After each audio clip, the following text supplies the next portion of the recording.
deaths, and nearly 45,000 people have recovered from the virus across the state. It comes as barbershops, salons, and spas prepare to reopen Monday with safety measures in place. Can and bottle return centers will also reopen tomorrow. The state estimated that $65 million worth of containers that have not been returned. Kids, coaches, and camp counselors are also gearing up for the return of summer camps and school sports tomorrow. And it was a busy night for bars and restaurants in downtown Detroit. Last night was the first Saturday after restrictions were lifted. 7 Action News reporter Rudy Harper has a look at the guidelines keeping people safe. It's a very busy Saturday night. We are just a week into restaurants offering dine-in services. There is a welcome buzz to this new normal. It's different. As Detroit restaurants reimagine how to serve customers, The mask is tough. some are more heavily relying on carryout, while others are expanding out into sidewalks and even streets to ensure social distancing. You want to grab them, you haven't seen them in months, and you can't. So it's this movement.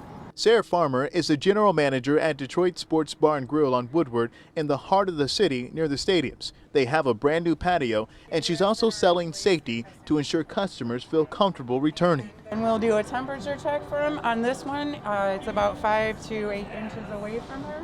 In the city's Greektown district, bar and restaurants are also following the reopening standards established by the state, which includes only 50% capacity and social distancing.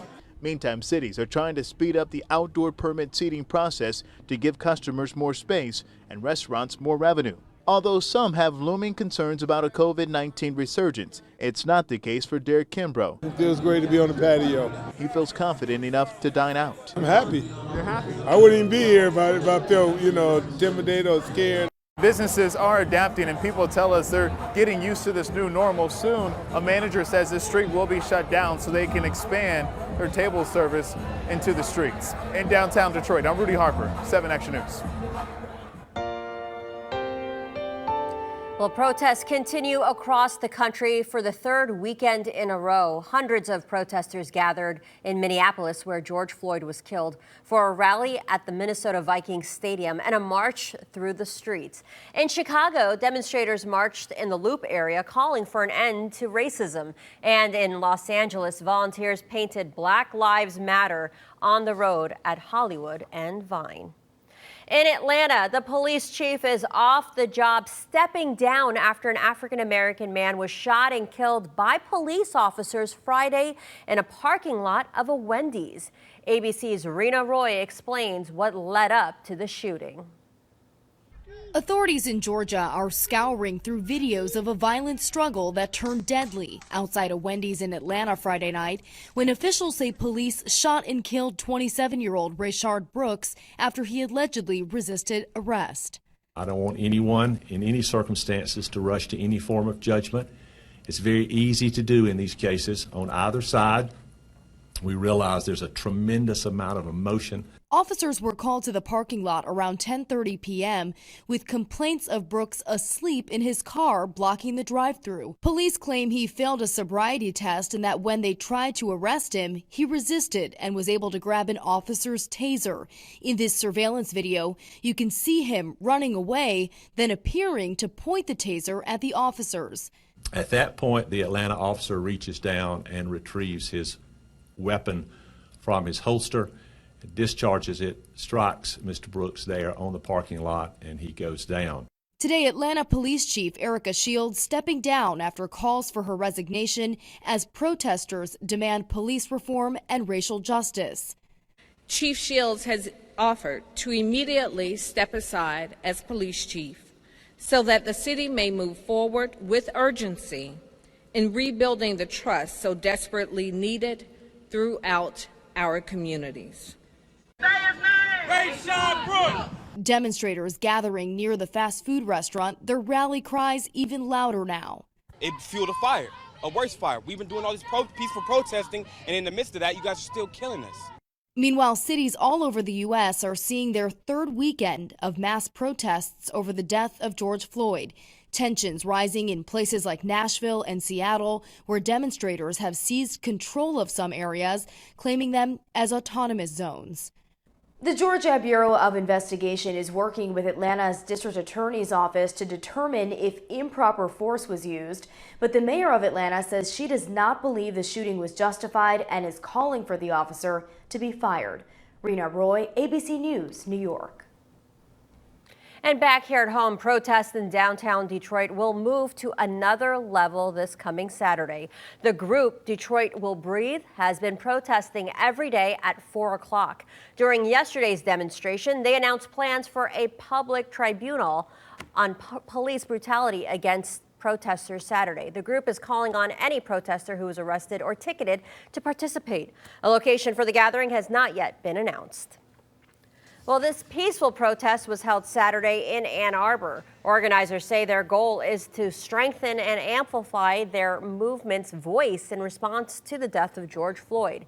The group is also calling for police accountability and reform, including the defunding of police departments. No, don't eliminate the whole budget, but limit about how much money that they do have. Give more power to the community, and it sparked back up everything that I had seen prior to the years before. I had been out here 4 years ago protesting after Philando Castillo's death, and just to see that again, it was just a replay of Eric Garner, and it's just like nothing has changed. Saturday's event also included a voter registration drive. And more protests are scheduled today across Metro Detroit. That includes a Black Lives Matter solidarity run at Detroit's Palmer Park this morning at 10. There's an I Have a Dream protest car cruise from Detroit to Pontiac. It begins at noon on Grand River at 4th Street near Cass Tech High School. This afternoon at 2, there will be a walk for social justice at Clarkston's Depot Park.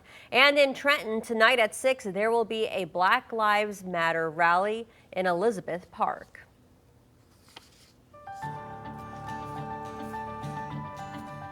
We're open, Detroit. The Royal Oak Farmers Market is bringing its Sunday Antiques Market back today. 7 Action News reporter Jennifer Ann Wilson is live at the market with a look at what's happening there. Good morning, Jennifer Ann. Good morning, Simon. Last time I was here on a Sunday, there were very different types of green colors I was looking at. It was vegetables, and now the farmers market is sticking to Saturday. Antiques markets are back, and look at this beauty right here from the 1970s. This is from Craig, whose business is Ought to Be. And welcome back to the antique market. This is exciting. Thank you. Yeah, that is a Woodard chair from the 50s. It's called a strap chair. It's wonderful. With a frame, it's got a wrought iron frame to it, and it actually rocks. Oh, wow. It's a beautiful chair. Yeah, really beautiful. And you've got a variety of items. How would you classify some of the antiques that you have here? Well, we like to bring something for everybody. So I have man things, like I have these antique tins here. This is actually a really cool piece. It's a rare, it's for a doctor, so you would put this on a license plate on your car. Oh. And it's really old. It's probably from like the 30s, I would say. Okay. So that's a really cool piece. Yeah, really neat. And then, are these placemats, or what is that? These you could use for placemats, serving, whatever you want, because they're heat proof and, you know, they're really great for serving. Okay. I like to bring a lot of things that people can use, because today, especially with the kids, the younger kids, they like things they can use as opposed to just decorative things. Functional art in some ways. So I have bowl sets, I have, you know, all kinds of things like that. This is a really wonderful piece. This vase is from 1937. Wow. Yeah, it's a really wonderful piece. And I have some heron pieces that are really fabulous. These are English